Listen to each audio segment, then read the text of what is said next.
हैं, जैसे हैं वैसे आपके हैं, ये शरणागति है। शरणागति से चलो, बढ़िया आनंद हो जाएगा। जैसी भी परिस्थिति, जैसी भी स्थिति है, वो भगवान ने तुम्हें स्वीकार किया कि नहीं। देखो, जब तुम जानते नहीं थे तब उन्होंने घसीटा, तुम्हें घसीटा कि नहीं, तो अब तो कुछ जानने लगे हो, अब वो क्यों छोड़ देंगे। जब वो तुम बिल्कुल ककहरा नहीं जानते परमार्थ का, तब तो घसीटा ना।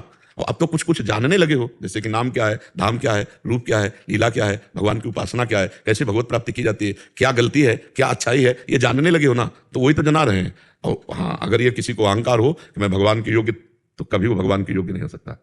जब बड़े बड़े महापुरुषों ने अपने को अधम कहा, नीच कहा, पतित कहा, और हम भगवान के लायक हो जाएंगे।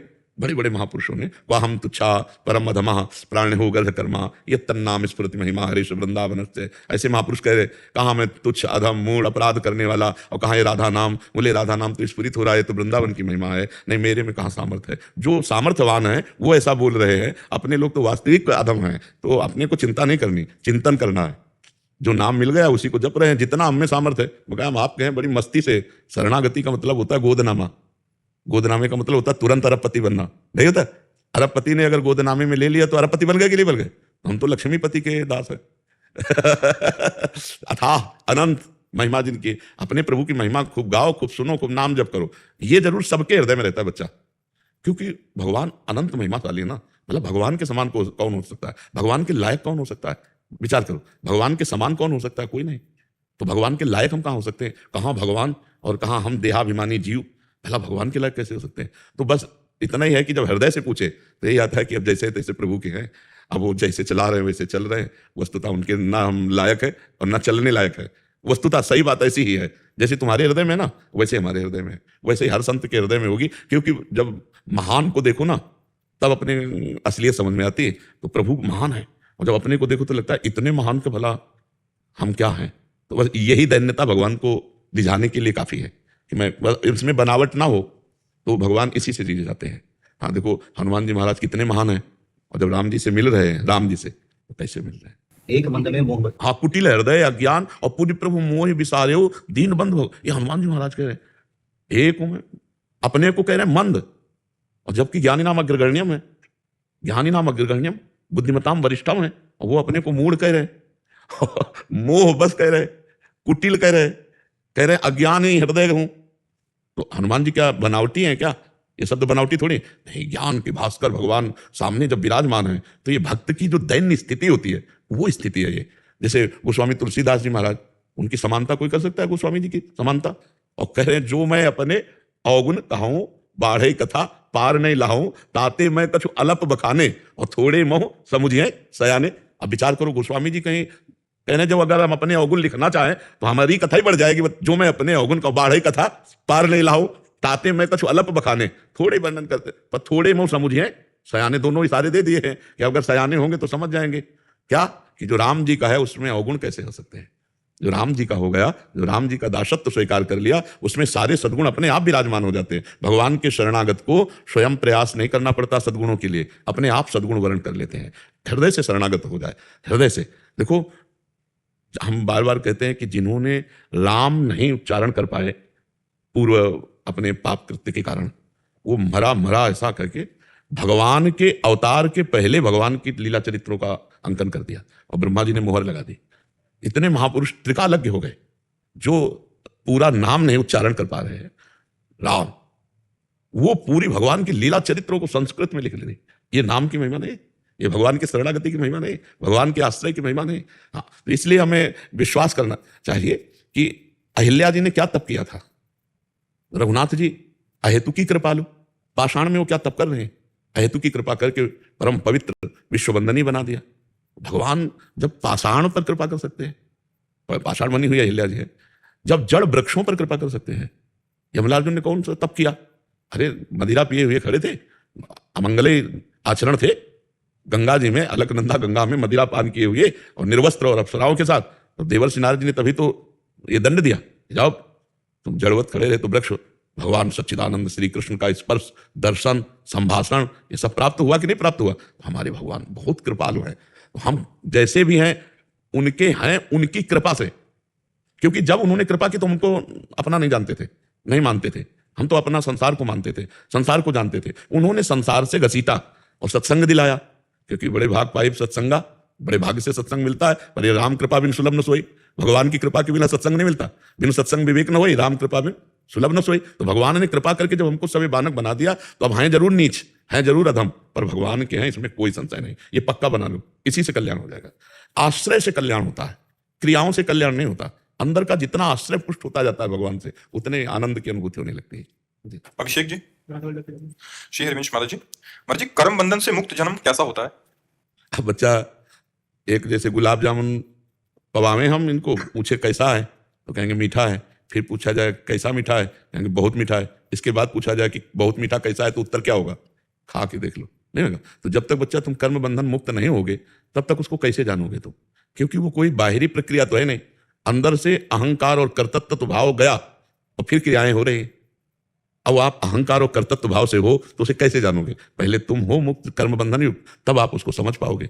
जो कर्म बंधन मुक्त महापुरुष होते हैं ना, वो कर्ता भाव रहित होते हैं, अहंकार रहित होते हैं। दो खास बातें होती है, ना उनमें कर्ता भाव होता है, अहंकार होता है, और ना उनमें भोक्ता भाव होता है किसी सुख का। वो कारक पुरुष कहे जाते हैं, वो जीवन मुक्त पुरुष कहे जाते हैं। अब वो जीवन मुक्त अवस्था क्या है, पहले हमको चलना पड़ेगा परमार्थ में, केवल वाणी से नहीं। वो जो जीवन मुक्त अवस्था कर्ता और भोक्ता भाव रहित है, वो अनिर्वचनीय स्थिति होती है। एक स्थिति होती है, सिस्टम है अंदर का, सिस्टम है अंदर का, कि वो क्रियाएं सब हो रही हैं पर वो कर नहीं रहा है। खा पी सब रहा है लेकिन वो कुछ भोग नहीं रहा है। अभी बात समझ में आएगी बच्चा? नहीं समझ में आएगी। नहीं, बिना सोचे कैसे क्रियाएं हो सकती हैं? बिना सोचे कोई क्रिया हो सकती है ना? वो बिना सोचे क्रिया होती है। अच्छा, हम पा रहे हैं लेकिन स्वाद नहीं ले रहे, ऐसा हो सकता है कि आप पा रहे हैं स्वाद नहीं ले रहे, और वो पाता है पर स्वाद नहीं लेता है?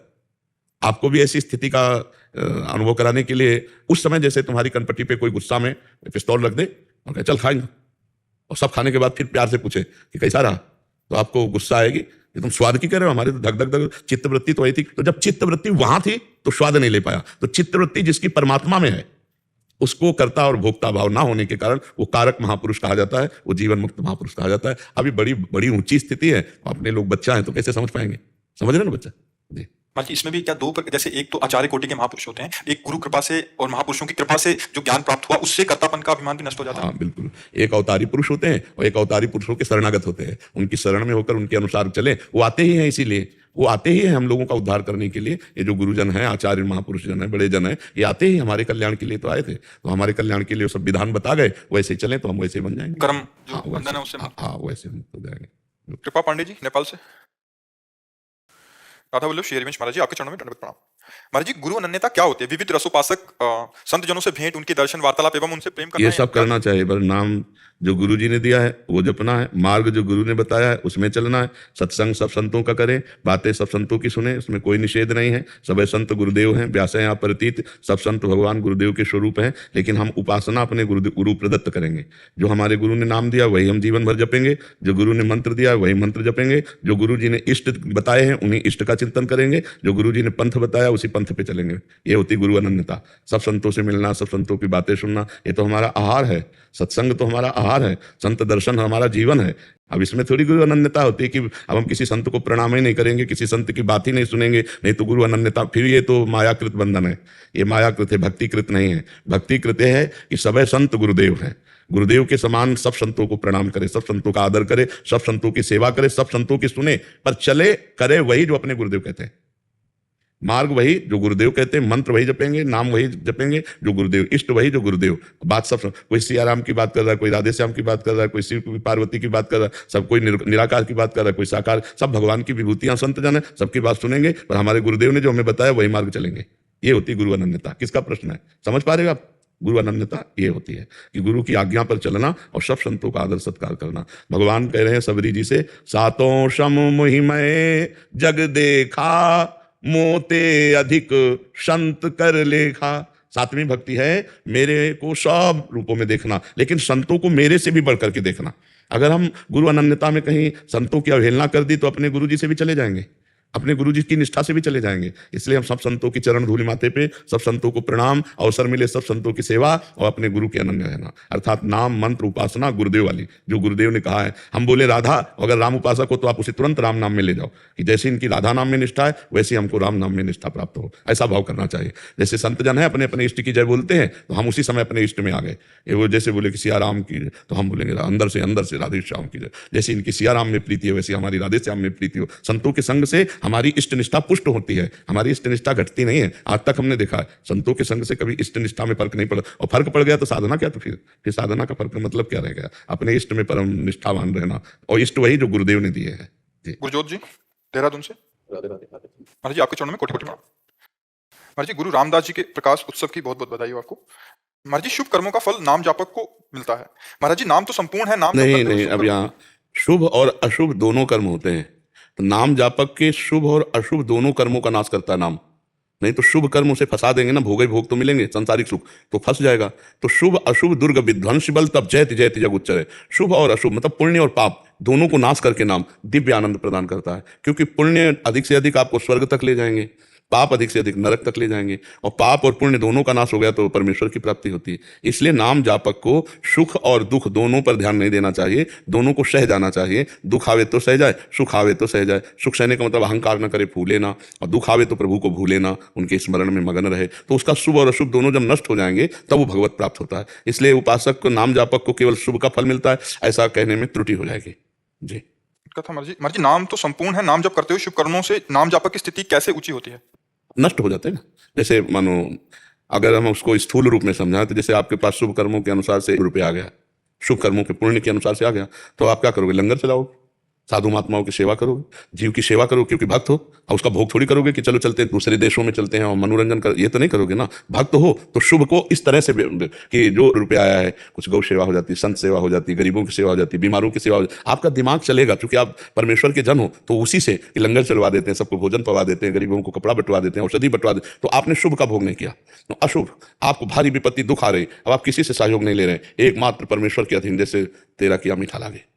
यद्यपि वो अशुभ नहीं है, वो धर्म की निष्ठा को दिखा रहे हैं। इन महापुरुषों के शुभ अशुभ नहीं होते, जो गुरुजन जो अवतारी पुरुष हैं वो शुभ अशुभ से थोड़ी आते, लेकिन वो दिखा रहे हैं, वो हमारे लिए तो दिखा रहे हैं कि इतना तक कष्ट मिलने पर भी वो यही कह रहे हैं कि वाहे गुरु का किया जो है तेरा किया मीठा लगे। वाहे गुरु वाहे गुरु वाहे गुरु, एक भी शब्द और नहीं निकल रहा। जय हो आपकी, बहुत मीठा है, आपका विधान किया हुआ बहुत मीठा, वाहे गुरु वाहे गुरु। तो ना शुभ और ना अशुभ दोनों का नाश हो जाता है, वो परमात्मा प्राप्त हो जाता है नाम जापक से। नाम जापक का कोई ऐसा भाव ले कि केवल उसको सुख ही सुख मिलता है लौकिक, तो फिर बड़े बड़े संतों को जो दुख मिला सो क्या वो नाम जापक नहीं थे? क्या निरंतर नाम जापक थे, निरंतर नाम जप कर रहे हैं और मांग भी रहे हैं, नाम जप ही मांग रहे हैं ना। तेरा किया मीठा लागे और हरिनाम पदारथ नानक मांगे, कह रहे ना, हरिनाम पदार्थ नानक मांगे। गुरु अर्जन देव जी की वाणी है कि हरिनाम पदार्थ न, भगवान के नाम रूपी पदार्थ को मांग रहे हैं कि निरंतर हमारे अंदर बस वही चलता है। शुभ और अशुभ का प्रभाव ना पड़े, ये नाम जापक का है। शुभ और अशुभ का प्रभाव ना पड़े। हमारे यहाँ आता है आचार्य के लिए, शरण निरापक पद रमित सकल अशुभ शुभ नंस देत साध निश्चल भगत सुजय जय श्री हरिवंश। जो शुभ अशुभ दोनों को नाश करके निश्चल प्रेम भक्ति दे देते हैं, ऐसे गुरु हरिवंश की जय जयकार हो, जो अपने लोग मतलब जिस आचार्य